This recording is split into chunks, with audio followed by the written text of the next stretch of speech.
আসসালামু আলাইকুম। এই যে দেখেন ভাই সকল, এই যে দিঘির মাছ, মাছ দিয়ে ভাত খেয়ে মুচ্ছে বর্তাতে দেখছো? এই যে দেখেন, মাছ খাইতে পারি না, দিঘির মাছ খাইতে পারেন, ঠিক আছে?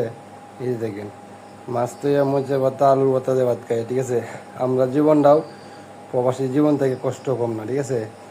আমরা জীবনটাও অনেক কষ্টের, হ্যাঁ অনেক কষ্টের, অনেক দুঃখের, ঠিক আছে?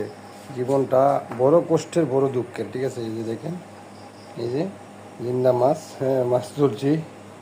মাছ মারা যার, অক্সিজেনের কারণে মাছ মারা যার, মাছ বাসের, যে মাছ বাসের মাছ তোয়া ভাত খেয়ে এখন আলু ভর্তা আর ডাল এই আলু ভর্তা আর মরিচা ভর্তা দেওয়া, ঠিক আছে?